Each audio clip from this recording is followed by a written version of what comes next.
खालिस्तान मंगण वालियां ते विक्रम मजिठिया का तिखा निशाना। जे पंजाबी चाहणगे तां ही बनेगा खालिस्तान। कोई विदेशी शख्स नहीं लिया सकदा रेफरेंडम। अमृतपाल नूं दस्सिया ड्रामेबाज। रोडवे यूनियनां दे नाल सरकार दी बैठक जारी। पंजाब भर दे विच हड़ताल ते ने रोडवेज दे कच्चे कामे। बसां ना मिलण दे करके खज्जल खुआर हो रहे ने लोग। अज तो पंजाब के सहकारी बैंकों को लग्या ताला। अणमिथे समय के लिए हड़ताल से गए बैंक मुलाजम। 6वां पे कमीशन लागू करने की मंग। संगरूर च आंगनवाड़ी कर्मचारियों का हल्ला बोल। सीएम मान की कोठी के अगे लाया धरना। कई महीनों तो नहीं मिली तनख्वाह। गुजरात च आम आदमी पार्टी का चोण प्रचार जारी। सोमनाथ दे सीएम भगवंत मान ने किया रोड शो। आप दे हक दे विच मंगियां वोटां।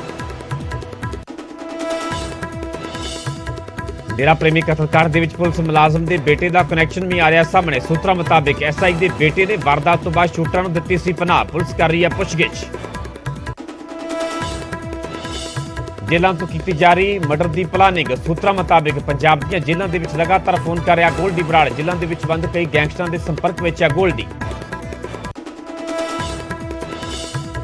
दिल्ली के शरदा कतल केस के विच रोंगटे खड़े कर देने वाला खुलासा। लिव इन पार्टनर अफताब ने ही किया सी कतल। 35 टुकड़े कर फ्रिज के विच रखी लाश। 18 दिन तक टुकड़ियां नूं लगाउंदा रहा टिकाणे। मोहाली च नर्स की शक्की मौत दे विच अहम सुराग। सीसीटीवी दे विच दिखिया शक्की। एक्टिवा ते लैके आया लाश। सुहाना पिंड दे विच सुੱਟ के होया फरार।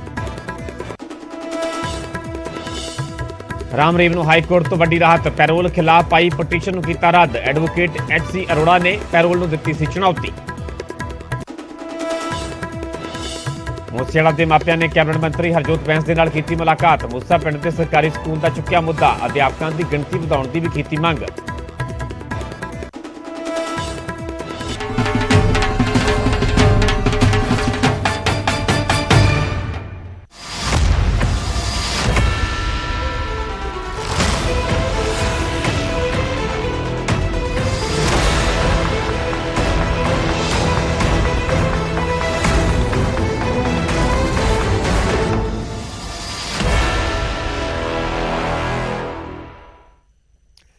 सत श्री अकाल। तुसीं वेख रहे हो न्यूज़ 18 पंजाब हरियाणा। मैं परमिंदर सिंह तेजा। सारे दर्शकों का बुलेटिन स्वागत है। शुरुआत करांगे अजीत खबर तो जो कि रोंगटे खड़े कर देने वाली है। दिल्ली के श्रद्धा कतल केस दे विच सनसनीखेज खुलासा होया है।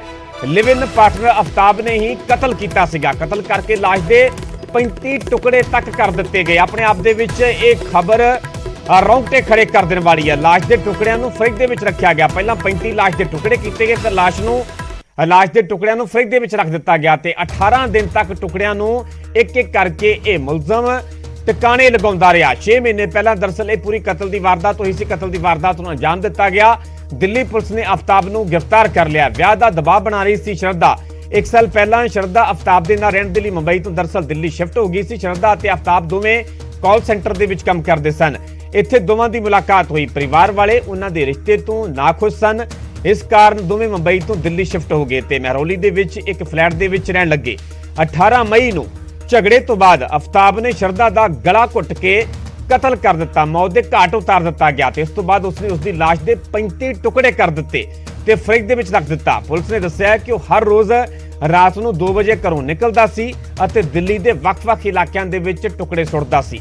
18 मई तो बाद श्रद्धा ने परिवार के फोन चुकने बंद कर दिते, जिस तो बाद परिवार ने बेटी के अगवा होने की पुलिस के कोल शिकायत दर्ज करवाई।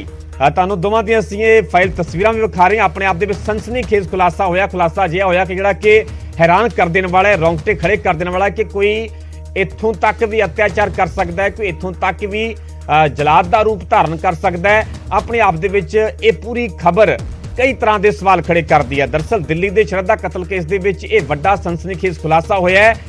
लिव इन पार्टनर अफताब के वल्लों ही कतल किया गया सीगा। कतल की वारदात नूं अंजाम दिता गया सीगा। कतल करके पहला लाश के 35 टुकड़े किए गए तो लाश के टुकड़ियां नूं फ्रिज दे विच रखा गया। दस्सिया जा रहा है जांच दे विच जो सामने आया कि 18 दिन तक टुकड़ियां नूं ये मुलजम टिकाणे लगाउंदा रहा, जिहड़े कि 35 टुकड़े करके लाश के फ्रिज दे विच रखे गए सन। दरअसल एक पूरी कतल की वारदात 6 महीने पहलां दी है तो दिल्ली पुलिस ने हुण अफताब नूं गिरफ्तार कर लिया।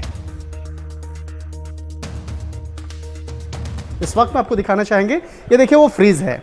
इसी फ्रीज के अंदर में श्रद्धा का बॉडी को उसके बॉडी को अलग अलग छोटे छोटे टुकड़ों में काटने के बाद इस फ्रीज में डाला जाता था। देखिए नया फ्रीज है एलजी कंपनी की, और उसके बाद इसी फ्रीज को आफ्ताब ने खरीदा था, और उसके बाद इस फ्रीज में श्रद्धा के बॉडी को छोटे छोटे टुकड़े में डालने के बाद हर रोज एक पॉलिथीन में डाल करके उसकी बॉडी को ले जाकर के जंगल में छुपा फेंकता था। और जो पहाड़ी वाला इलाका, खासतौर पे महरौली के आसपास के इलाके की अगर बात करें तो यहाँ पर कई ऐसे जो जंगल वाला जो इलाका है उस जगह पे जाके उस बॉडी को फेंक देता था। तो यहाँ पर कहा जा सकता है कि तकरीबन 18 से 19 दिन तक ऐसा लगातार इस तरह के मामलों को अंजाम दे रहा था। लेकिन इसी दौरान में महरौली थाना पुलिस को जानकारी मिली आफ्ताब के बारे में, और आफ्ताब के बारे में तमाम जानकारियों को मिलने के बाद उसको इस मामले की तफ्तीश किया गया। उसके बाद आफ्ताब को गिरफ्तार किया गया है।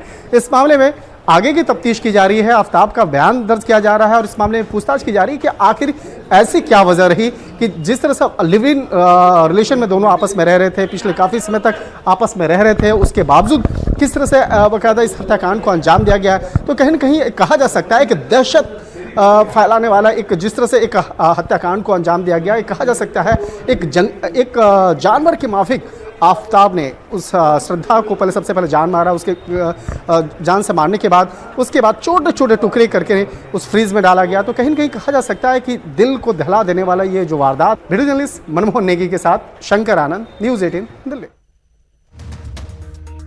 इस वक्त में विशेष तौर पर समझते हैं, अंकित जी हमारे साथ में हैं। सर, मैं समझना चाहता हूँ कि किस तरह से श्रद्धा की हत्या की गई और किस तरह से आफ्ताब को गिरफ्तार करने तक आप लोग वहाँ पहुँच पाए। हमारे दिल्ली पुलिस के संज्ञान में ये मामला तब आया जब मुंबई पुलिस हमारे पास मिसिंग रिपोर्ट लेकर आई कि कोई लड़की मिसिंग है। उसके फादर ने मुंबई पुलिस को अप्रोच किया है मिसिंग रिपोर्ट के लिए। जब बताया गया तो हमने लीगल कार्रवाई शुरू करी। इसमें जो निकल के आया कि किसी लड़के के साथ ये रहती थी किसी फ्लैट में, तो हमने फिर अपना सर्वेलेंस लगा के उस लड़के को पकड़ा। जब लड़के को लेके आया, लड़का इनिशियली कहता है कि नहीं मेरा झगड़ा हुआ था, लड़की चली गई है मेरे को छोड़ के काफ़ी महीनों पहले। बट जब सस्टेन्ड इंटरोगेशन किया गया तो उसने बताया, कबूल किया उसने कि उसने लड़की का मर्डर कर दिया था। हत्या की वजह क्या रही है, श्रद्धा मूल रूप से कहाँ की रहने वाली थी, और इसके साथ साथ एक सवाल और हम जानना चाहेंगे कि यहाँ एक फ्रीज़ हम लोग देख रहे हैं, फ्रीज़ का क्या रोल रहा है पुलिस हत्याकांड में। दोनों के दोनों मुंबई के रहने वाले हैं, वहीं वेस्ट वसई एरिया के रहने वाले हैं। और साथ ही साथ ये था कि दोनों के दोनों भी मई फर्स्ट वीक और अप्रैल लास्ट वीक के बीच में कभी यहाँ पे दिल्ली आए थे और आके साथ में रहने लगे थे। जब लड़के ने लड़की का गला दबा दिया पूरा, फिर उसने बॉडी डिस्पोज करने के लिए जब बॉडी कट करी पीसेस में, तो स्टोर करने के लिए उस फ्रिज का यूज़ किया गया। क्या वजह रही है, आपस में किस बात को लेकर तानातानी हुई है या कुछ विशेष मोटिव था इस हत्याकांड को अंजाम देने का। अभी तक जो निकल के आया है, ये दोनों लिव इन रिलेशनशिप में थे, उनके झगड़े होते थे। उस दिन झगड़ा बहुत बड़ा, लड़का बेकाबू हुआ और लड़के ने इसका मर्डर किया। बाकी एंगल अभी और एक्सप्लोर किए जा रहे हैं, इन्वेस्टिगेशन की जा रही है इसमें। बॉडी के कितने लगभग पार्ट्स हुए, कहाँ कहाँ तक उसकी बरामदगी हुई है या आप लोग तलाश रहे हैं। बॉडी के मल्टीपल पार्ट्स किए गए और मल्टीपल लोकेशंस पे थ्रो किया गया। हमने कुछ रिकवर किया है, अभी उसको एफएसएल के थ्रू लिंक करा रहे हैं। शुक्रिया सर। निश्चित तौर पर जिस तरह से इस मामले में श्रद्धा की हत्या की गई, इस मामले में आफ्ताब को गिरफ्तार किया गया है और आगे इस मामले की पड़ताल की जा रही है कि आखिर किन किन जगहों पर आफ्ताब ने श्रद्धा के शव को अलग अलग जगहों पे फेंका है। फिलहाल इस मामले की तफ्तीश जारी है। ਹੁਣ ਸਿੱਧਾ ਰੁਖ ਕਰਦੇ ਹਾਂ ਚੰਡੀਗੜ੍ਹ ਦਾ, ਜਿੱਥੇ ਕਿ IG Sukhchain Singh Gill press conference ਕਰ ਰਹੇ ਨੇ। गैर लाइसेंसी हथियार जो अवैध हथियार 2 लाख से ज्यादा जो 2 लाख से ज्यादा अवैध हथियार पंजाब में मौजूद है, उनको रोकने के लिए क्या किया? नहीं, ਉਹਦੇ ਵਾਸਤੇ ਜਿਹੜੇ ਆਪਾਂ ਸਰਪ੍ਰਾਈਜ਼ ਚੈਕਿੰਗ ਦੀ ਆਪਾਂ ਗੱਲ ਕੀਤੀ ਹੈ ਕਿ ਅਚਨਚੇਤ ਚੈਕਿੰਗ ਕੀਤੀਆਂ ਜਾਣ। ਉਹਦੇ ਵਿੱਚ ਅਚਨਚੇਤ ਚੈਕਿੰਗ 'ਚ ਕਈ ਤਰ੍ਹਾਂ ਦੀ ਚੈਕਿੰਗ ਆਉਂਦੀ ਹੈ, ਜਿੱਦਾਂ ਨਾਕਾਬੰਦੀ ਕਰਕੇ ਆਪਾਂ ਰੋਡ ਮੂਵਮੈਂਟ ਦੇ ਉੱਤੇ ਜਦੋਂ ਉਸ ਤੋਂ ਚੈਕਿੰਗ ਕਰਦੇ ਹਾਂ। ਫਿਰ ਸਪੈਸ਼ਲ ਕੈਂਪੇਨਸ, ਸਪੈਸ਼ਲ ਜਿਹੜੇ ਸਰਚ ਆਪਰੇਸ਼ਨਸ ਚਲਾਏ ਜਾਣ ਅਲੱਗ-ਅਲੱਗ ਏਰੀਆਜ਼ ਦੇ ਵਿੱਚ। ਔਰ ਇਹਦੇ ਵਿੱਚ ਜਿਹੜੀਆਂ ਸਾਡੀਆਂ ਸਪੈਸ਼ਲਾਈਜ਼ਡ ਏਜੰਸੀਜ਼ ਨੇ, ਜਿੱਦਾਂ ਇੰਟਰਨਲ ਸਿਕਿਉਰਿਟੀ ਆ, ਕਾਊਂਟਰ ਇੰਟੈਲੀਜੈਂਸ ਆ, ਉਹਨਾਂ ਦਾ ਵੀ ਬੜਾ ਵੱਡਾ ਯੋਗਦਾਨ ਆ। ਉਹ ਵੀ ਇਸ ਚੀਜ਼ ਦੇ ਉੱਤੇ ਲੱਗੇ ਹੋਏ ਆ, ਕਿਉਂਕਿ ਦੋ ਪੱਖ ਆ ਗਏ ਨਾ। ਇੱਕ ਤਾਂ ਲਾਇਸੈਂਸਡ ਵੈਪਨ ਆ, ਲਾਇਸੈਂਸਡ ਵੈਪਨ ਦਾ ਮਿਸਯੂਜ਼ ਰੋਕਣ ਦੇ ਉੱਤੇ ਹਦਾਇਤਾਂ ਹੈ ਕਿ ਉਹਦਾ ਮਿਸਯੂਜ਼ ਨਾ ਕੀਤਾ ਜਾਵੇ। ਦੂਸਰਾ ਹੈਗਾ ਕਿ ਜਿਹੜੇ ਅਨਲਾਇਸੈਂਸਡ ਤੇ ਅਨਆਥੋਰਾਈਜ਼ਡ ਵੈਪਨਸ ਆ, ਉਹਦੇ ਉੱਤੇ ਤਾਂ ਆਲਰੇਡੀ ਲਾਅ ਹੈਗਾ ਹੀ ਆ, ਉਹਦੇ ਉੱਤੇ ਤਾਂ ਸਖਤੀ ਕੀਤੀ ਜਾ ਰਹੀ ਹੈ। ਹਜੇ ਵੀ ਜਿਹੜਾ ਸਾਈਬਰ ਸੈੱਲ ਹੈ ਕੀ ਕਰ ਰਿਹਾ, ਕਿਉਂਕਿ ਜਿਹੜੇ ਸੋਸ਼ਲ ਮੀਡੀਆ ਤੇ ਗੈਂਗਸਟਰ ਦੀ ਫੋਟੋ ਲਾ ਕੇ ਉਹਦੇ ਉੱਤੇ ਜਿਹੜਾ ਰਾਤੀ ਜੀ ਹੁਣ ਇਸੇ ਕਰਕੇ ਹਦਾਇਤਾਂ, ਸਪੈਸੀਫਿਕ ਹਦਾਇਤਾਂ ਜਾਰੀ ਕੀਤੀਆਂ ਹੈ। ਹੁਣ ਉਸ ਤੇ ਵੀ ਕੰਮ ਕਰਨਾ ਸ਼ੁਰੂ ਕਰਾਂਗੇ ਅੱਗੇ ਫਰਦਰ, ਕਿਉਂਕਿ ਹੁਣ ਤੱਕ ਕੋਈ ਸਪੈਸੀਫਿਕ ਇਨਸਟਰਕਸ਼ਨ ਨਹੀਂ ਸੀਗੀਆਂ। ਹੁਣ ਇਹਦੇ ਬਾਰੇ ਚ ਸਪੈਸੀਫਿਕ ਹਦਾਇਤਾਂ ਦਿੱਤੀਆਂ। 144 ਦੇ ਆਰਡਰ ਦਾ ਇਹੀ ਹੁੰਦਾ ਹੈ ਕਿ ਉਹਨੂੰ ਇੱਕ ਮਾਨਤਾ ਮਿਲ ਜਾਂਦੀ ਹੈ ਕਿ ਵੀ ਜਿਹੜਾ ਵੀ ਬੰਦਾ ਉਹਦੀ ਵਾਇਲੇਸ਼ਨ ਕਰੇਗਾ ਉਹਦੇ ਖਿਲਾਫ 188 ਦੇ ਤਹਿਤ ਵੀ ਕਾਰਵਾਈ ਕੀਤੀ ਜਾ ਸਕਦੀ ਹੈ। ਬਾਕੀ ਜਿਹੜਾ ਲਾਅ ਲਾਗੂ ਹੁੰਦਾ ਉਹਦੇ ਤੇ ਉਹ ਤਾਂ ਹੈ ਹੀ ਆ, ਜਿਹੜੇ ਐਕਟ ਜਿਹੜੇ ਸੈਕਸ਼ਨਸ ਲਾਗੂ ਹੁੰਦੇ ਆ ਉਹ ਤਾਂ ਹੈ ਹੀ ਆ, ਪਰ ਜੇ ਕੋਈ ਇਹਦੀ ਵਾਇਓਲੇਸ਼ਨ ਕਰੇਗਾ ਨਾਲ 188 ਆਈਪੀਸੀ ਵੀ ਲੱਗਦੀ ਉਹਦੇ ਉੱਤੇ। ਸੋ ਕਈ ਜਗ੍ਹਾ ਦੇ ਉੱਤੇ ਐਸ ਸੱਚ ਲਾਅ ਦੇ ਵਿੱਚ ਪ੍ਰੋਵੀਜ਼ਨ ਨਹੀਂ ਲੱਭਦੀ, ਪਰ ਜਦੋਂ ਸਪੈਸੀਫਿਕ ਹਦਾਇਤਾਂ ਡਿਪਟੀ ਕਮਿਸ਼ਨਰਸ ਵੱਲੋਂ ਔਰ ਕਮਿਸ਼ਨਰਸ ਵੱਲੋਂ ਜਾਰੀ ਹੋ ਜਾਣਗੀਆਂ ਉਸ ਦੇ ਉੱਤੇ ਇੱਕ ਸਪੈਸੀਫਿਕ ਸੈਕਸ਼ਨ ਵੀ ਇਨਵੋਕ ਹੋਣਾ ਸ਼ੁਰੂ ਹੋ ਜਾਏਗਾ ਇਹਦੇ ਉੱਤੇ। ਸਰ ਇਸ ਤੋਂ ਇਲਾਵਾ ਫਰੀਦਕੋਟ ਜਿਹੜਾ ਹੋਇਆ ਡੇਰਾ ਪ੍ਰੇਮੀ ਦਾ, ਉਹਦੇ ਵਿੱਚ ਹੁਣ ਸਬ ਇੰਸਪੈਕਟਰ ਦੇ ਬੇਟੇ ਦਾ ਵੀ ਰੋਲ ਆ ਰਿਹਾ, ਉਹਦੇ ਵਿੱਚ ਹੁਣ ਪੁਲਿਸ ਨਹੀਂ, ਉਹਦੇ ਵਿੱਚ ਰਾਜੀ ਜੀ ਪੁਲਿਸ ਬਹੁਤ ਸਾਰੇ ਲੋਕਾਂ ਨੂੰ ਬੁਲਾ ਰਹੀ ਆ, ਕਿਉਂਕਿ ਉਹਦੇ 'ਚ ਕਈ ਪਹਿਲੂ ਨੇ, ਕਈ ਥਾਵਾਂ ਤੋਂ ਉਹਨਾਂ ਨੂੰ ਲੌਜਿਸਟਿਕ ਸਪੋਰਟ ਮਿਲੀ, ਕਈ ਥਾਵਾਂ ਦੇ ਡਾਊਟ ਆ ਕੇ ਉਹਨਾਂ ਨੂੰ ਹਾਰਬਰ ਕਰਾਇਆ ਕਿਸੇ ਨੇ। ਸੋ ਅਜੇ ਕਿਸੇ ਦਾ ਸਪੈਸੀਫਿਕ ਰੋਲ ਬਾਰੇ ਨਹੀਂ ਕਿਹਾ ਜਾ ਸਕਦਾ, ਬਟ ਬਹੁਤ ਸਾਰੇ ਲੋਕਾਂ ਨੂੰ ਬੁਲਾ ਰਹੀ ਆ। ਹੋ ਸਕਦਾ ਉਹਦੇ ਵਿੱਚ ਕੋਈ ਸਬ ਇੰਸਪੈਕਟਰ ਦਾ ਬੇਟਾ ਵੀ ਹੋਵੇ ਜਿਹਨੂੰ ਪੁਲਿਸ ਬੁਲਾ ਰਹੀ ਵੈਰੀਫਾਈ ਕਰਨ ਵਾਸਤੇ। ਜੇ ਕਿਸੇ ਦੀ ਸ਼ਮੂਲੀਅਤ ਪਾਈ ਜਾਏਗੀ, ਉਹ ਕਿਹਦਾ ਮਰਜ਼ੀ ਬੇਟਾ ਹੋਵੇ, ਜਿਹੜਾ ਮਰਜ਼ੀ ਬੰਦਾ ਹੋਵੇ, ਉਹਦੇ ਖਿਲਾਫ ਜੋ ਲੀਗਲ ਕਾਰਵਾਈ ਉਹਦੇ ਵਿੱਚ ਹੋਏਗੀ। ਸਰ ਹੇਟ ਸਪੀਚ ਦੀ ਤੁਸੀਂ ਗੱਲ ਕੀਤੀ, ਕਿਉਂਕਿ ਹੇਟ ਸਪੀਚ ਪੈਦਾ ਕਰਕੇ ਤੇ ਕਾਫੀ ਲੋਕਾਂ ਨੇ ਗਨਮੈਨ ਵੀ ਲਿੱਤੇ ਹੋਏ ਸੀਗੇ, ਕੀ ਉਹ ਵਿਡਰਾਅ ਵੀ ਹੋ ਸਕਦੇ ਸੀ? ਨਹੀਂ, ਦੇਖੋ ਉਹ ਚੀਜ਼ ਜਿਹੜੀ ਸਿਕਿਉਰਿਟੀ ਇੱਕ ਅਲੱਗ ਪਾਰਟ ਹੈ ਸਟਾਫ ਸਬ ਸਿਕਿਉਰਿਟੀ ਦੀ ਰਿਵਿਊ ਤਾਂ ਆਲਰੇਡੀ ਚੱਲ ਹੀ ਰਿਹਾ ਵਾ ਕਿ ਕਿਹਨਾਂ ਨੂੰ ਜ਼ਰੂਰਤ ਹੈ, ਕਿਹਨਾਂ ਨੂੰ ਨਹੀਂ ਜ਼ਰੂਰਤ। ਕਈ ਬੰਦੇ ਇਹੋ ਜਿਹੇ ਹੋਣਗੇ ਜਿਨ੍ਹਾਂ ਨੂੰ ਜ਼ਰੂਰਤ ਹੋਏਗੀ। ਸੋ ਜਿਹੜਾ ਕਾਨੂੰਨ ਦੀ ਵਾਇਓਲੇਸ਼ਨ ਕਰੇਗਾ ਉਹਦੇ ਖਿਲਾਫ ਜੋ ਕਾਰਵਾਈ ਬਣਦੀ ਹੈ ਉਹ ਤਾਂ ਹੋਏਗੀ। ਸਿਕਿਉਰਿਟੀ ਵਾਲਾ ਪਾਰਟ ਜਿਹੜਾ ਅਲੱਗ ਪਾਰਟ ਹੈ, ਸਿਕਿਉਰਿਟੀ ਹਰ ਇੱਕ ਦੀ ਇੰਸ਼ੋਰ ਕਰਨਾ ਸਟੇਟ ਗਵਰਨਮੈਂਟ ਦੀ, ਸਟੇਟ ਪੁਲਿਸ ਦੀ ਜ਼ਿੰਮੇਵਾਰੀ ਹੈ। ਸੋ ਬਟ ਜੇ ਕੋਈ ਹੇਟ ਸਪੀਚ ਦੇ ਵਿੱਚ ਇੰਡਲਜ ਹੋਏਗਾ ਉਹਦੇ ਖਿਲਾਫ ਜੋ ਲਾਅ ਦੇ ਮੁਤਾਬਕ ਕਾਰਵਾਈ ਕੀਤੀ जाएगी।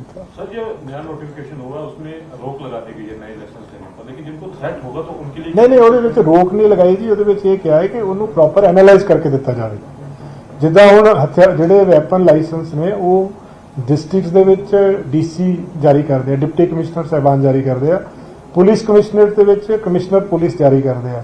ਸੋ ਉਹਦੇ ਵਿੱਚ ਅਦਰਵਾਈਜ਼ ਵੀ ਲਾਅ ਦੇ ਵਿੱਚ ਪ੍ਰੋਵੀਜ਼ਨ ਹੈਗੀ ਆ ਕਿ ਜਦੋਂ ਆਪਾਂ ਕਿਸੇ ਨੂੰ ਲਾਇਸੈਂਸ ਦੇਣਾ ਹੈ there should be good reason for giving a licence, ਵੀ ਕੋਈ ਨਾ ਕੋਈ ਕਾਰਨ ਹੋਣਾ ਚਾਹੀਦਾ ਹੈ, ਜਿਹਨੂੰ ਆਪਾਂ ਪੰਜਾਬੀ ਚ ਕਹੀਏ ਕੋਈ ਰੀਜ਼ਨ ਹੋਣਾ ਚਾਹੀਦਾ ਉਹਦਾ। ਪੰਜਾਬੀ ਚ ਜੇ ਆਪਾਂ ਉਹਨੂੰ ਕਹੀਏ ਕਿ ਉਹ ਤੱਥਾਂ ਦੇ ਆਧਾਰਿਤ ਕਿਸੇ ਕਾਰਨ ਤੇ ਦਿੱਤਾ ਜਾਣਾ ਚਾਹੀਦਾ ਵਾ ਉਹ। ਸੋ ਉਹ ਜਿਹੜਾ ਆਪਾਂ ਗੁੱਡ ਰੀਜ਼ਨ ਦੀ ਗੱਲ ਕਰਦੇ ਆ ਉਹਨੂੰ ਪ੍ਰੋਪਰਲੀ ਅਸੈਸ ਕਰਕੇ ਦਿੱਤਾ ਜਾਵੇ, ਰੂਟੀਨ ਦੇ ਵਿੱਚ ਕੋਈ ਲਾਇਸੈਂਸ ਇਸ਼ੂ ਨਾ ਇਹਦਾ ਹੋਵੇ। ਮਤਲਬ ਜਿਹੜਾ ਬੇਵਜ੍ਹਾ ਜਿਹਦੇ ਕੋਲ ਸੀਗੇ ਜਾਂ ਉਹਨਾਂ ਨੂੰ ਐਨਾਲਾਈਜ਼ ਕੀਤਾ ਜਾ ਰਿਹਾ ਹੈ। ਦੇਖੋ ਜਿਹੜਾ ਸਸਪੈਂਸ਼ਨ ਜਾਂ ਰੈਵੋਕੇਸ਼ਨ ਦਾ ਪ੍ਰੋਸੀਜਰ ਇੱਕ ਅਲੱਗ ਪ੍ਰੋਸੀਜਰ ਆ, ਉਹਦੇ ਵਿੱਚ ਕਈ ਤਰ੍ਹਾਂ ਦੀਆਂ ਕੰਡੀਸ਼ਨਸ ਨੇ। ਉਹਦੇ ਵਿੱਚ ਮੈਂ ਤੁਹਾਨੂੰ ਇੱਕ ਮਸਲਨ ਤੌਰ ਤੇ ਮਤਲਬ ਐਗਜ਼ਾਮਪਲ ਤੌਰ ਤੇ ਦੱਸ ਦਿੰਦਾ, ਜਿੱਦਾਂ ਕਿਸੇ ਨੂੰ ਕਿਸੇ ਕੇਸ ਦੇ ਵਿੱਚ ਕਨਵਿਕਸ਼ਨ ਹੋਈ ਹੋਵੇ ਜਿਹਦੇ ਵਿੱਚ ਵਾਇਲੈਂਸ ਇਨਵੋਲਡ ਹੋਵੇ ਜਾਂ ਕੋਈ ਮੋਰਲ ਟਰਪਟੀਟਿਊਡ ਇਨਵੋਲਡ ਹੋਵੇ, ਜਾਂ ਕਿਸੇ ਤੋਂ ਬੌਂਡ ਭਰਾਇਆ ਗਿਆ ਹੋਵੇ ਮੇਨਟੇਨੈਂਸ ਆਫ ਪੀਸ ਦਾ, ਜਿਹਨੂੰ ਆਪਾਂ 751 ਦੀ ਗੱਲ ਕਰਦੇ, ਜਿੱਦਾਂ ਆਪਾਂ ਨਾਰਮਲ ਲੇਮੈਨ 751 ਦੀ ਗੱਲ ਕਰਦੇ ਕਿ 10751 ਦੇ ਵਿੱਚ ਜੇ ਕਿਸੇ ਤੋਂ ਬੌਂਡ ਭਰਾਇਆ ਗਿਆ ਹੋਵੇ। ਇਸ ਤੋਂ ਇਲਾਵਾ ਹੋਰ ਵੀ ਕਈ ਰੀਜ਼ਨ ਹੁੰਦੇ ਆ, ਕੋਈ ਅਨਫਿਟ ਹੋਵੇ, ਕਿਸੇ ਕੋਈ ਅਨਸਾਊਂਡ ਮਾਈਂਡ ਦਾ ਹੋਵੇ। ਸੋ ਜਿਹੜੇ ਜਿੱਦਾਂ ਆਪਾਂ ਐਨਾਲਾਈਜ਼ ਕਰਦੇ ਹਾਂ ਹੁਣ ਕਿ 3 ਮਹੀਨਿਆਂ ਦਾ ਅਸੈਸ ਕੀਤਾ ਜਾਵੇ, ਉਹਦੇ 'ਚ ਇਹ ਚੈੱਕ ਕੀਤਾ ਜਾਵੇ ਕਿ ਕਿਹੜੇ ਬੰਦੇ ਆ who are unfit to retain an arm licence, ਉਹਨਾਂ ਨੂੰ ਐਗਜ਼ਾਮਿਨ ਕਰਕੇ ਉਹਨਾਂ ਦੇ ਲਾਇਸੈਂਸ ਜਿਹੜੇ ਨੇ ਉਹ ਸਸਪੈਂਡ ਜਾਂ ਰਿਵੋਕ ਕੀਤੇ ਜਾਣ। ਫਰੈਸ਼ ਲਾਇਸੈਂਸ ਜਿਹੜੇ ਇਸ਼ੂ ਕਰਨੇ ਆਪਾਂ, ਉਹਦੇ ਵਿੱਚ ਕੋਈ ਬਹੁਤ ਮਹੱਤਵਪੂਰਨ ਕਾਰਨ ਹੋਵੇ, ਉਹਦਾ ਰੂਟੀਨ ਦੇ ਵਿੱਚ ਜਾਰੀ ਨਾ ਹੋਣ ਲਾਇਸੈਂਸ। ਸੋ ਇਹ ਇੰਸਟਰਕਸ਼ਨ ਇਸ ਲਈ ਆ, ਜਿੱਦਾਂ ਹੁਣ ਕਈ ਜ਼ਿਲ੍ਹਿਆਂ ਦੇ ਵਿੱਚ ਕਈ ਵਾਰੀ ਪਾਵਰਸ ਡੈਲੀਗੇਟਡ ਹੁੰਦੀਆਂ, ਕੋਈ ਡਿਪਟੀ ਕਮਿਸ਼ਨਰ ਸਾਹਿਬਾਨ ਵੱਲੋਂ ਏਡੀਸੀ ਨੂੰ ਡੈਲੀਗੇਟਡ ਆ, ਕੋਈ ਕਮਿਸ਼ਨਰ ਸਾਹਿਬਾਨ ਵੱਲੋਂ ਡੀਸੀਪੀਜ਼ ਨੂੰ ਡੈਲੀਗੇਟਡ ਆ। ਇਹ ਹਦਾਇਤਾਂ ਦਾ ਇਹ ਹੈ ਕਿ ਉਹ ਆਪਣੇ ਲੈਵਲ ਤੇ ਡਿਪਟੀ ਕਮਿਸ਼ਨਰ ਪੁਲਿਸ ਆਪ ਅਸੈਸ ਕਰਨ ਇੱਕ ਵਾਰੀ, फिर ही वेपन लाइसेंस जोड़े ने वो लागू किए जाते हैं। नोटिफिकेशन में एक इम्पोर्टेंट बात ये भी है कि जिनके पास लाइसेंस्ड हथियार भी हैं, अगर वो शो ऑफ करते हैं, क्योंकि पिछले कुछ दिनों में हमने देखा है कि पंजाब में ज़्यादातर इंस्टा रील्स बना रहे हैं, फेसबुक पे फोटोग्राफ डाल रहे हैं अपना एक रुआब जमाने के लिए, तो क्या उनके ऊपर क्या एक्शन लेने की तैयारी? नहीं, वो भी ਇਹਦੇ ਵਿੱਚ ਇਹਦਾ ਪਾਰਟ ਹੀ ਹੈ ਜੀ। ਮਿਸਯੂਜ਼ ਇਨ ਐਨੀ ਫਾਰਮ, ਕਿਸੇ ਵੀ ਤਰੀਕੇ ਦੇ ਨਾਲ ਜਿਹੜਾ ਕੋਈ ਮਿਸਯੂਜ਼ ਕਰੇਗਾ ਉਹਦੇ ਉੱਤੇ ਹਦਾਇਤਾਂ ਲਾਗੂ ਨੇ ਵਾਲੀਆਂ। ਸੋ ਆਮ ਲਾਇਸੈਂਸ ਜਿਹੜਾ ਕਿਸੇ ਨੂੰ ਦਿੱਤਾ ਜਾਂਦਾ ਉਹ ਪ੍ਰੋਟੈਕਸ਼ਨ ਵਾਸਤੇ ਦਿੱਤਾ ਜਾਂਦਾ, ਉਹਦਾ ਜਿਹੜਾ ਮੰਤਵ ਇਹ ਹੁੰਦਾ ਹੈ ਕਿ ਉਹ ਉਹਦੀ ਆਪਣੀ ਸੈਲਫ ਪ੍ਰੋਟੈਕਸ਼ਨ ਵਾਸਤੇ ਲੈਂਦਾ, ਬਟ ਉਹਦਾ ਮਿਸਯੂਜ਼ ਨਹੀਂ ਕਰ ਸਕਦਾ ਕੋਈ। ਸੋ ਉਹਦੇ FIR ਵੀ ਉਹ ਚੈੱਕ ਕਰਾਂਗੇ। ਉਹੀ ਮੈਂ ਕਹਿ ਰਿਹਾ ਤਦੇ ਜਦੋਂ ਹਦਾਇਤਾਂ ਜਿਹੜੀਆਂ 144 ਦੀਆਂ ਹੋਣਗੀਆਂ ਨਾ ਕਿ ਇੰਸਟਰਕਸ਼ਨਸ ਇਸ਼ੂ ਹੋਣਗੀਆਂ, ਉਹ ਹਦਾਇਤਾਂ ਦੀ ਜੇ ਕੋਈ ਵਾਇਓਲੇਸ਼ਨ ਕਰੇਗਾ ਤਾਂ ਉਹਦੇ ਖਿਲਾਫ 188 ਦੀ ਕਾਰਵਾਈ ਬਣ ਸਕਦੀ ਹੈ। ਸਰ ਇੱਕ ਡੇਰਾ ਪ੍ਰੇਮੀ ਕਤਲकांड ਦੇ ਵਿੱਚ ਦਿੱਲੀ ਪੁਲਿਸ ਤਿੰਨ ਸ਼ੂਟਰਾਂ ਨੂੰ ਫੜ ਕੇ ਲੈ ਜਾਂਦੀ ਹੈ, ਕਮੀ ਪਤਾ ਲੱਗੀ ਕਿੱਥੇ ਪੰਜਾਬ ਪੁਲਿਸ ਦੇ ਵਿੱਚ ਕਿੱਥੇ ਕਮੀ? ਨਹੀਂ ਭਾਈ ਸਾਹਿਬ, ਇਹਦੇ 'ਚ ਕੋਈ ਕਮੀ ਨਹੀਂ ਹੁੰਦੀ। ਇਹ ਤਾਂ ਇੱਕ ਜਿਹੜਾ ਕੋਆਪਰੇਸ਼ਨ ਕੋਆਰਡੀਨੇਸ਼ਨ ਹੁੰਦਾ ਵਾ, ਬਹੁਤ ਸਾਰੇ ਇਹੋ ਜਿਹੇ ਆਪਰੇਸ਼ਨਸ ਆ ਜਿਹੜੇ ਇੰਟਰ ਸਟੇਟ ਚੱਲਦੇ ਰਹਿੰਦੇ ਆ। ਦਿੱਲੀ ਪੁਲਿਸ ਵੀ ਕਰਦੀ ਆ, ਪੰਜਾਬ ਪੁਲਿਸ ਵੀ ਕਰਦੀ ਆ, ਹੁਣ ਆਪਾਂ ਜਿੱਦਾਂ ਡਰੱਗਸ ਦਾ ਇੱਥੋਂ ਫੜ ਕੇ ਲਿਆਂਦੇ ਜਾਂ ਫੜਵਾਏ ਗੁਜਰਾਤ ਦੇ ਵਿੱਚ ਜਾਂ ਮਹਾਰਾਸ਼ਟਰ 'ਚ, ਉਹ ਕੋਈ ਕਿਸੇ ਪਾਰਟਿਕੂਲਰ ਪੁਲਿਸ ਦੀ ਕੋਈ ਕਮੀ ਨਹੀਂ ਹੁੰਦੀ, ਇਹ ਆਨਗੋਇੰਗ ਪ੍ਰੋਸੈਸ ਆ। ਇਸ ਦੇ ਬਾਰੇ ਪੁਲਿਸ ਨੂੰ ਪਤਾ ਸੀ ਕਿ ਸ਼ੂਟਰ ਨੂੰ ਫੜਨ ਦੇ ਲਈ ਦਿੱਲੀ ਪੁਲਿਸ ਆ ਰਹੀ? ਨਹੀਂ, ਉਹ ਉਹਨਾਂ ਦੀ ਦੇਖੋ, ਇਹ ਮੈਂ ਸਪੈਸੀਫਿਕ ਗੱਲ ਨਹੀਂ ਦੱਸ ਸਕਦਾ ਹੁਣ, ਕਿਉਂਕਿ ਇਹਦੇ 'ਚ ਇਹ ਚੀਜ਼ਾਂ ਹਰ ਚੀਜ਼ ਸ਼ੇਅਰ ਨਹੀਂ ਕੀਤੀ ਜਾ ਸਕਦੀ। ਬਟ ਕੋਈ ਕਿਸੇ ਨੂੰ ਜਦੋਂ ਕਿਤੋਂ ਫੜਦਾ ਇੱਕ ਜਗ੍ਹਾ ਤੋਂ, ਇਹ ਨਹੀਂ ਹੁੰਦਾ ਕਿ ਕਿਸੇ ਦਾ ਲੈਪਸ ਆ ਉਹਦੇ ਵਿੱਚ। ਇਹ ਹਮੇਸ਼ਾ ਜੁਆਇੰਟ ਐਫਰਟਸ ਹੁੰਦੇ ਆ। ਬਹੁਤ ਸਾਰੇ ਲੋਕ ਆ ਜਿਹੜੇ ਆਪਾਂ ਵੀ ਫੜ ਕੇ ਦੂਸਰੀਆਂ ਜਿਹੜੀਆਂ ਸਟੇਟ ਪੁਲਿਸ ਆ ਉਹਨਾਂ ਦੇ ਹਵਾਲੇ ਕਰਦੇ ਆ। ਕਈ ਵਾਰੀ ਆਪਣੀ ਪੁਲਿਸ ਵੀ ਦੂਜੀਆਂ ਸਟੇਟਸ ਦੇ ਵਿੱਚ ਜਾ ਕੇ ਕੋਈ ਸਪੈਸ਼ਲ ਆਪਰੇਸ਼ਨਸ ਕਰਦੀ ਆ, ਬਟ ਉਹ ਕਿਸ ਲੈਵਲ ਤੇ ਕਿਸ ਤਰੀਕੇ ਨਾਲ ਸ਼ੇਅਰ ਕੀਤੀ ਜਾਂਦੀ, ਹਰ ਚੀਜ਼ ਆਪਾਂ ਡਿਸਕਲੋਜ਼ ਨਹੀਂ ਕਰ ਸਕਦੇ।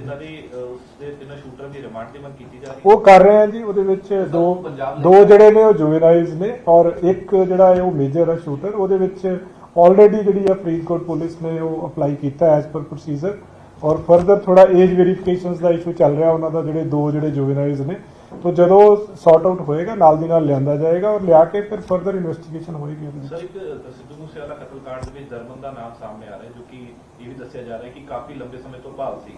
ਇਸ ਤਰੀਕੇ ਦੇ ਹੋਰ ਵੀ ਗੈਂਗਸਟਰ ਹੋਣਗੇ, ਇਸ ਤਰੀਕੇ ਦੇ ਹੋਰ ਵੀ ਨਹੀਂ, ਦਰਪਨ ਦਾ ਨਾਮ ਪਹਿਲੀ ਵਾਰੀ ਨਹੀਂ ਆਇਆ ਜੀ। ਉਹ ਪਹਿਲੇ ਅੰਮ੍ਰਿਤਸਰ ਰੂਰਲ ਦੇ ਵਿੱਚ ਇੱਕ ਵਾਰੀ 44 ਵੈਪਨਸ ਫੜੇ ਗਏ ਸੀ 2021 ਦੇ ਵਿੱਚ, ਉਹਦੇ 'ਚ ਵੀ ਉਹਦਾ ਨਾਮ ਆਇਆ ਸੀ। So as a weapon supplier ਉਹਦਾ ਨਾਮ ਅੱਗੇ ਵੀ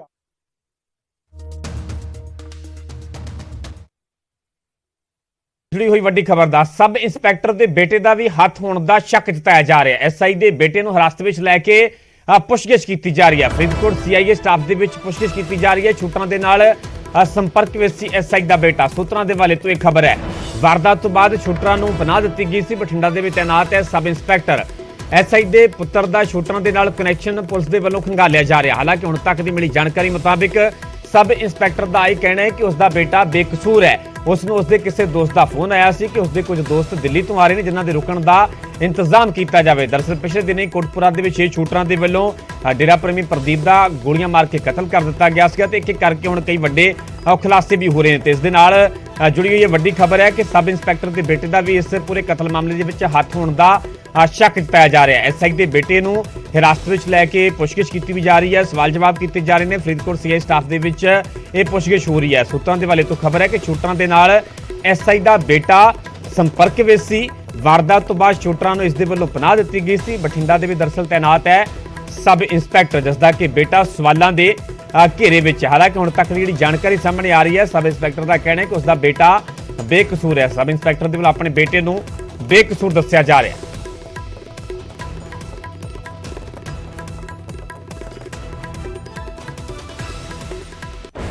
अगली वड्डी खबर राम रहीम के नाल जुड़ी हुई है। राम रहीम नूं पंजाब हरियाणा हाईकोर्ट तो वड्डी राहत मिली है। राम रहीम के खिलाफ दायर पटीशन खारिज कर दी गई है। हाईकोर्ट ने पैरोल के खिलाफ आई पटीशन खारिज की है। दरअसल एडवोकेट अरोड़ा के वल्लों पैरोल नूं चुनौती दी गई सी। हाईकोर्ट का रुख किया गया सीगा। हाईकोर्ट ने जनहित पटीशन से सवाल चुके ने, इस पटीशन नूं खारिज कर दिता गया। दरअसल राम रहीम जिहड़ा कि पैरोल से चल रहा है, इस नूं लैके ही वकील एच.सी. अरोड़ा के वल्लों हाईकोर्ट का रुख किया गया सीगा। सीधे तौर पर इस पैरोल नूं चुनौती दी गई सी ते हाईकोर्ट के वल्लों इस पटीशन नूं हुण खारिज कर दिता गया। जी राम रहीम के खिलाफ पटीशन दायर की गई सी, वकील एस.सी. अरोड़ा के वल्लों उस पटीशन नूं हाईकोर्ट ने खारिज कर दिता है ते नाल ही जनहित पटीशन ते सवाल भी चुके ने।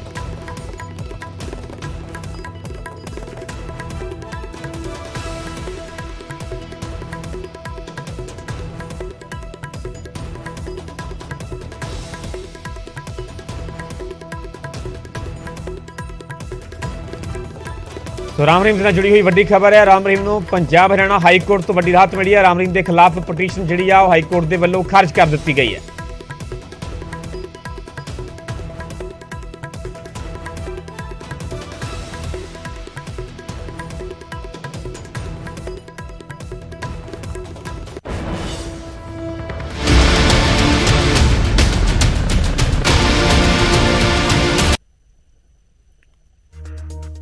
रुख करांगे वड्डी खबर दा। रोडवे यूनियन के नाल सरकार की बैठक बेसिट आ रही है। मीटिंग के विच मुलाजमां दे नाल सहमति सरकार की नहीं बन सकी। मुख्यमंत्री के वधीक प्रमुख सकत्तर दे नाल दरअसल ये मीटिंग सी, कल इस मीटिंग का सद्दा दिता गया सीगा, पर यह मीटिंग बेसिट आ रही है। पंजाब भर दे विच हड़ताल ते रोडवेज के जिहड़े कच्चे काम है, बसां ना मिलण करके आम लोग भी खज्जल खुआर हो रहे हैं। आम लोगों को परेशानी का सामना करना पै रहा है। किते ना किते आम लोगों के नाल जुड़ी खबर सी। आम लोगों को किते ना किते इसकी खबर ते नज़र सी कि कोई ना कोई हल जरूर इस मीटिंग चों निकलेगा, पर यह बैठक बेसिट आ रही है। कल ही दरअसल सरकार के वल्लों बैठक का मीटिंग का ਸੱਦਾ ਦਿੱਤਾ ਗਿਆ ਸੀਗਾ। ਪਿਛਲੇ ਕਾਫੀ ਸਮੇਂ ਤੋਂ ਇਹ ਬੈਠਕ ਚੱਲ ਰਹੀ ਸੀ ਮੁੱਖ ਮੰਤਰੀ ਦੇ ਵਧੀਕ ਪ੍ਰਮੁੱਖ ਸਕੱਤਰ ਦੇ ਨਾਲ, ਪਰ ਇਹ ਵੱਡੀ ਜਾਣਕਾਰੀ ਸਾਹਮਣੇ ਆ ਰਹੀ ਹੈ। ਤਾਜ਼ਾ ਅਪਡੇਟ ਹੈ ਕਿ ਬੈਠਕ ਬੇਸਿੱਟ ਆ ਰਹੀ ਹੈ, ਕਿਉਂਕਿ ਲਗਾਤਾਰ ਪਿਛਲੇ ਦਿਨਾਂ ਤੋਂ ਹੀ ਰੋਡਵੇਜ਼ ਦੇ ਜਿਹੜੇ ਕੱਚੇ ਮੁਲਾਜ਼ਮ ਉਹਨਾਂ ਦੇ ਵੱਲੋਂ ਹੜਤਾਲ ਕੀਤੀ ਜਾ ਰਹੀ ਹੈ। ਜਿੱਥੇ ਕਿ ਕੰਡਕਟਰ ਨੂੰ ਕੱਢਣ ਤੇ ਸਿੱਧੇ ਤੌਰ ਤੇ ਵਿਰੋਧ ਕੀਤਾ ਜਾ ਰਿਹਾ, ਉੱਥੇ ਹੀ ਕੁਝ ਜਿਹੜੇ ਕੰਡਕਟਰਾਂ ਦੀ ਬਦਲੀ ਕੀਤੀ ਗਈ, ਉਹਨਾਂ ਬਦਲੀਆਂ ਨੂੰ ਰੱਦ ਕਰਨ ਦੀ ਵੀ ਮੰਗ ਕੀਤੀ ਜਾ ਰਹੀ ਹੈ। ਇਸ ਦੇ ਸਣੇ ਹੋਰ ਵੀ ਕਈ ਤਰ੍ਹਾਂ ਦੀਆਂ ਮੰਗਾਂ ਨੇ, ਪਰ ਆਮ ਲੋਕ ਖੱਜਲ ਖੁਆਰ ਨੇ। ਆਮ ਲੋਕਾਂ ਦੀ ਪਰੇਸ਼ਾਨੀ ਲਗਾਤਾਰ ਵੱਧਦੀ ਨਜ਼ਰ ਆ ਰਹੀ ਹੈ। ਕੱਲ ਵੀ ਚੰਡੀਗੜ੍ਹ ਦੇ 43 ਜਿਹੜਾ ਬੱਸ ਸਟੈਂਡ ਹੈ, ਉੱਥੋਂ ਤਸਵੀਰਾਂ ਸਾਹਮਣੇ ਆਈਆਂ ਸਨ ਕਿ ਪੰਜਾਬ ਭਰ ਤੋਂ ਜਿਹੜੇ ਨੌਜਵਾਨ ਚੰਡੀਗੜ੍ਹ ਪੇਪਰ ਦੇਣ ਆਏ ਸਨ, ਉਹਨਾਂ ਨੂੰ ਕਿਵੇਂ ਖੱਜਲ ਖੁਆਰੀ ਦਾ ਸਾਹਮਣਾ ਕਰਨਾ ਪਿਆ। ਇਸੇ ਖਬਰ ਤੇ ਜ਼ਿਆਦਾ ਜਾਣਕਾਰੀ ਲਈ ਸਾਡੇ ਸਹਿਯੋਗੀ ਪੰਕਜ ਕਪਾਈ ਜੁੜੇ ਹੋਏ ਨੇ। ਪੰਕਜ, ਬੈਠਕ ਬੇਸਿੱਟ ਆ ਰਹੀ ਹੈ, ਕੀ ਕੋਈ ਜਾਣਕਾਰੀ ਹੈ? ਸਰਕਾਰ ਦਾ ਕੀ ਕਹਿਣਾ ਹੈ, ਮੁਲਾਜ਼ਮਾਂ ਦਾ ਕੀ ਕਹਿਣਾ ਹੈ, ਕਿੱਥੇ ਗੱਲ ਫਸੀ ਹੋਈ ਹੈ? ਦੇਖੋ, ਕਿਉਂਕਿ ਅੱਜ ਮੀਟਿੰਗ ਜਿਹੜੀ ਹੈ ਉਹ ਅਧਿਕਾਰੀ ਪੱਧਰ ਤੇ ਹੋਈ ਸੀਗੀ ਔਰ ਅਧਿਕਾਰੀਆਂ ਨੇ ਜਿਹੜਾ ਭਰੋਸਾ ਦਿੱਤਾ ਉਹਨਾਂ ਨੂੰ ਲੈ ਕੇ ਸੰਤੁਸ਼ਟ ਜਿਹੜਾ ਹੈ ਉਹ ਮੁਲਾਜ਼ਮ ਨਜ਼ਰ ਨਹੀਂ ਆਏ। ਔਰ ਹੁਣ ਮੁਲਾਜ਼ਮਾਂ ਨੇ ਤੈਅ ਕੀਤਾ ਹੈ ਕਿ ਸਰਕਾਰ ਸਿਰਫ ਲਾਰੇ ਲਗਾ ਰਹੀ ਹੈ, ਸਰਕਾਰ ਜਿਹੜਾ ਵਾ ਸਾਡੀਆਂ ਮੰਗਾਂ ਨੂੰ ਪੂਰਾ ਨਹੀਂ ਕਰ ਰਹੀ ਔਰ ਇਸ ਵਜ੍ਹਾ ਕਰਕੇ ਉਹਨਾਂ ਨੇ ਮੀਟਿੰਗ ਤੋਂ ਬਾਹਰ ਨਿਕਲ ਕੇ ਕਿਹਾ ਕਿ ਮੀਟਿੰਗ ਬੇਸਿੱਟਾ ਰਹੀ ਹੈ ਔਰ ਅਸੀਂ ਕੱਲ ਜਿਹੜਾ ਵਾ ਮੁੱਖ ਮੰਤਰੀ ਦੇ ਘਰ ਦਾ ਘਿਰਾਵ ਜਿਹੜਾ ਵਾ ਉਹ ਕਰਾਂਗੇ। ਅਸੀਂ ਹੜਤਾਲ ਜਿਹੜੀ ਉਹ ਸਾਡੀ ਜਾਰੀ ਰਹੇਗੀ। ਪੰਕਜ, ਜਿਵੇਂ ਕਿ ਪਿਛਲੇ ਦਿਨਾਂ ਤੋਂ ਲਗਾਤਾਰ ਹੜਤਾਲ ਚੱਲ ਰਹੀ, ਆਮ ਲੋਕਾਂ ਨੂੰ ਖੱਜਲ ਖੁਆਰੀ ਦਾ ਸਾਹਮਣਾ ਕਰਨਾ ਪੈ ਰਿਹਾ ਹੈ। ਹੁਣ ਜਿਹੜੀ ਪੂਰੀ ਕਾਲ ਕੀ ਹੈ, ਮੁਲਾਜ਼ਮਾਂ ਦਾ ਕੀ ਕਹਿਣਾ ਹੈ ਕਿ ਜਦੋਂ ਤੱਕ ਕੋਈ ਹੱਲ ਨਹੀਂ ਹੁੰਦਾ ਕਿ ਉਦੋਂ ਤੱਕ ਇਹ ਪੂਰੀ ਹੜਤਾਲ ਇਸੇ ਤਰ੍ਹਾਂ ਪੰਜਾਬ ਭਰ ਦੇ ਵਿੱਚ ਜਾਰੀ ਰਹੇਗੀ ਜਾਂ ਕੋਈ ਇਸ ਤੋਂ ਅਗਲੀ ਰਣਨੀਤੀ ਦਾ ਵੀ ਕੋਈ ਐਲਾਨ ਕੀਤਾ ਜਾਵੇਗਾ? ਦੇਖੋ, ਹੁਣ ਆਪਣੇ ਪੱਧਰ ਤੇ ਯੂਨੀਅਨ ਜਿਹੜੀ ਉਹ ਮੀਟਿੰਗ ਕਰੇਗੀ ਕਿ ਕਿਸ ਤਰੀਕੇ ਨਾਲ ਅਗਲੀ ਰੂਪਰੇਖਾ ਕੀ ਕਰਨੀ ਹੈ, ਕਿਉਂਕਿ ਪਹਿਲਾਂ ਇਹ ਤੈਅ ਕੀਤਾ ਇਹਨਾਂ ਨੇ ਕਿ ਕੱਲ ਮੁੱਖ ਮੰਤਰੀ ਦੇ ਘਰ ਦਾ ਘਿਰਾਵ ਕੀਤਾ ਜਾਣਾ ਵਾ ਔਰ ਹੁਣ ਬੈਠ ਕੇ ਤੈਅ ਕਰਨਗੇ ਕਿ ਅੱਗੇ ਕਦੋਂ ਤੱਕ ਹੜਤਾਲ ਜਾਰੀ ਰਹੇਗੀ, ਕਿਵੇਂ ਜਾਰੀ ਰਹੇਗੀ। ਅਗਲੇ 4-5 ਮਿੰਟ ਦੇ ਵਿੱਚ ਜਿਹੜੇ ਮੁਲਾਜ਼ਮ ਮੀਟਿੰਗ ਕਰਕੇ ਆਏ ਨੇ, ਨਿਊਜ਼ 18 ਉਹਨਾਂ ਦੇ ਨਾਲ ਲਾਈਵ ਗੱਲਬਾਤ ਵੀ ਕਰੇਗਾ ਕਿ ਕੀ ਕੁਝ ਮੀਟਿੰਗ ਦੇ ਵਿੱਚ ਜਿਹੜਾ ਹੈ ਔਰ ਕਿਸ ਤਰੀਕੇ ਕੀ ਵਜ੍ਹਾ, ਕਿਹੜੀਆਂ ਮੰਗਾਂ ਦੇ ਉੱਤੇ ਸਹਿਮਤੀ ਬਣੀ ਔਰ ਕਿਹੜੀਆਂ ਮੰਗਾਂ ਨੂੰ ਲੈ ਕੇ ਬੇਸਿੱਟਾ ਮੀਟਿੰਗ ਦੱਸੀ ਜਾ ਰਹੀ ਹੈ। ਪੰਕਜ, ਜਿਵੇਂ ਤੁਸੀਂ ਜਾਣਕਾਰੀ ਦੇ ਰਹੇ ਹੋ ਕਿ ਸੀਐਮ ਰਿਹਾਇਸ਼ ਦਾ ਘਿਰਾਓ ਕੀਤਾ ਜਾਵੇਗਾ, ਚੰਡੀਗੜ੍ਹ ਜਾਂ ਸੰਗਰੂਰ ਦੇ ਵਿੱਚ ਰਿਹਾਇਸ਼ ਦਾ ਘਿਰਾਓ ਕਰਨ ਦਾ ਪ੍ਰੋਗਰਾਮ ਹੈ? ਦੇਖੋ, ਇਹ ਜਿਵੇਂ ਜਿਹੜਾ ਜਾਣਕਾਰੀ ਨਿਕਲ ਕੇ ਸਾਹਮਣੇ ਆ ਰਹੀ ਹੈ ਕਿ ਇਹ ਸ਼ਾਮ ਨੂੰ ਮੀਟਿੰਗ 'ਚ ਤੈਅ ਕੀਤਾ ਜਾਏਗਾ ਕਿ ਦੋਵਾਂ ਰਿਹਾਇਸ਼ ਦੇ ਵਿੱਚ ਜਿਹੜਾ ਪ੍ਰੋਟੈਸਟ ਕਰਨਾ ਹੈ ਜਾਂ ਫਿਰ ਸਿਰਫ ਚੰਡੀਗੜ੍ਹ ਦੇ ਵਿੱਚ ਪ੍ਰੋਟੈਸਟ ਜਿਹੜਾ ਉਹ ਕੀਤਾ ਜਾਣਾ ਵਾ, ਕਿਉਂਕਿ ਮੀਟਿੰਗ ਹੁਣੇ ਥੋੜੀ ਦੇਰ ਪਹਿਲਾਂ ਖਤਮ ਹੋਈ ਹੈ ਔਰ ਬਾਹਰ ਜਿਹੜੇ ਨੇ ਉਹ ਮੁਲਾਜ਼ਮ ਆ ਰਹੇ ਨੇ ਔਰ ਉਹਨਾਂ ਦੇ ਨਾਲ ਅਗਲੇ ਕੁਝ ਹੀ ਮਿੰਟ ਦੇ ਵਿੱਚ ਗੱਲਬਾਤ ਕਰਕੇ ਪੂਰੀ ਡਿਟੇਲ ਦੇ ਨਾਲ ਜਾਣਕਾਰੀ ਜਿਹੜੀ ਉਹ ਦਰਸ਼ਕਾਂ ਦੇ ਨਾਲ ਸਾਂਝੀ ਕਰਾਂਗੇ। ਠੀਕ ਹੈ ਪੰਕਜ, ਫਿਲਹਾਲ ਦੀ ਪੂਰੀ ਜਾਣਕਾਰੀ ਲਈ ਬਹੁਤ ਬਹੁਤ ਧੰਨਵਾਦ। ਸੋ ਇਹ ਵੱਡੀ ਜਾਣਕਾਰੀ, ਵੱਡੀ ਅਪਡੇਟ ਸਾਹਮਣੇ ਆ ਰਹੀ ਹੈ ਕਿ ਰੋਡਵੇਜ਼ ਯੂਨੀਅਨ ਦੇ ਨਾਲ ਸਰਕਾਰ ਦੀ ਬੈਠਕ ਬੇਸਿੱਟ ਆ ਰਹੀ ਹੈ। ਮੀਟਿੰਗ ਦੇ ਵਿੱਚ ਮੁਲਾਜ਼ਮਾਂ ਦੇ ਨਾਲ ਕੋਈ ਵੀ ਸਹਿਮਤੀ ਜਿਹੜੀ ਉਹ ਨਹੀਂ ਬਣ ਸਕੀ। ਦਰਅਸਲ ਮੁੱਖ ਮੰਤਰੀ ਦੇ ਵਧੀਕ ਪ੍ਰਮੁੱਖ ਸਕੱਤਰ ਦੇ ਨਾਲ ਇਹ ਮੀਟਿੰਗ ਚੱਲ ਰਹੀ ਸੀ। ਪੰਜਾਬ ਭਰ ਦੇ ਵਿੱਚ ਹੜਤਾਲ ਤੇ ਰੋਡਵੇਜ਼ ਦੇ ਕੱਚੇ ਮੁਲਾਜ਼ਮ, ਆਮ ਲੋਕਾਂ ਨੂੰ ਵੀ ਖੱਜਲ ਖੁਆਰੀ ਦਾ ਸਾਹਮਣਾ ਕਰਨਾ ਪੈ ਰਿਹਾ, ਪਰ ਫਿਲਹਾਲ ਇਸ ਮੀਟਿੰਗ ਦਾ ਕੋਈ ਹੱਲ ਨਹੀਂ ਨਿਕਲ ਸਕਿਆ, ਕਿਉਂਕਿ ਕਿਸੇ ਸੱਟੇ ਤੱਕ ਨਹੀਂ ਪਹੁੰਚ ਸਕੀ। ਤੇ ਹੁਣ ਵੇਖਣਾ ਹੋਵੇਗਾ ਕਿ ਅਗਲੀ ਰਣਨੀਤੀ ਦਾ ਕੀ ਐਲਾਨ ਕੀਤਾ ਜਾਂਦਾ ਹੈ। ਆਪਣੇ ਪੱਧਰ ਤੇ ਮੁਲਾਜ਼ਮਾਂ ਦੇ ਵੱਲੋਂ ਬੈਠਕ ਕੀਤੀ ਜਾਵੇਗੀ। ਇਹ ਵੀ ਜਾਣਕਾਰੀ ਹੈ ਕਿ ਸੀਐਮ ਰਿਹਾਇਸ਼ ਦਾ ਘਿਰਾਓ ਕਰਨ ਦਾ ਵੀ ਐਲਾਨ ਹੈ। ਇਹ ਵੀ ਹੌਲੀ ਹੌਲੀ ਸਾਫ਼ ਹੋਵੇਗਾ ਕਿ ਆਖਿਰਕਾਰ ਸੰਗਰੂਰ ਦੇ ਵਿੱਚ ਰਿਹਾਇਸ਼ ਦਾ ਘਿਰਾਓ ਕੀਤਾ ਜਾਵੇਗਾ ਜਾਂ ਚੰਡੀਗੜ੍ਹ ਦੇ ਵਿੱਚ। ਪਰ ਇਹ ਜ਼ਰੂਰ ਸਾਫ਼ ਹੈ ਕਿ ਅਜੇ ਜਿਹੜਾ ਇਹ ਹੜਤਾਲ ਆ ਉਹ ਜਾਰੀ ਰਹੇਗੀ, ਜਿਵੇਂ ਕਿ ਪਹਿਲਾਂ ਹੀ ਚੱਲ ਰਹੀ ਹੈ। ਪਰ ਆਮ ਲੋਕਾਂ ਦੀ ਖੱਜਲ ਖੁਆਰੀ ਸਿੱਧੇ ਤੌਰ ਤੇ ਇਸ ਚੀਜ਼ ਦੇ ਨਾਲ ਜੁੜੀ ਹੋਈ ਹੈ, ਕਿਉਂਕਿ ਜਿਹੜੇ ਆਮ ਲੋਕ ਨੇ ਜਦੋਂ ਬੱਸ ਅੱਡਿਆਂ ਤੇ ਜਾਂਦੇ ਨੇ, ਬੱਸ ਸਟੈਂਡ ਤੇ ਜਾਂਦੇ ਨੇ, ਤਾਂ ਉੱਥੇ ਜਿਹੜੀ ਕੋਈ ਵੀ ਸਰਕਾਰੀ ਬੱਸ ਉਪਲਬਧ ਨਹੀਂ ਹੁੰਦੀ, ਬੱਸ ਨਹੀਂ ਮਿਲਦੀ, ਜਿਸ ਕਰਕੇ ਉਹਨਾਂ ਨੂੰ ਉੱਥੇ ਹੀ ਕਾਫੀ ਸਮਾਂ ਜਿਹੜਾ ਐਵੇਂ ਲੰਘਾਉਣਾ ਪੈਂਦਾ ਤੇ ਪਰੇਸ਼ਾਨੀ ਦਾ ਸਾਹਮਣਾ ਕਰਨਾ ਪੈ ਰਿਹਾ ਲਗਾਤਾਰ।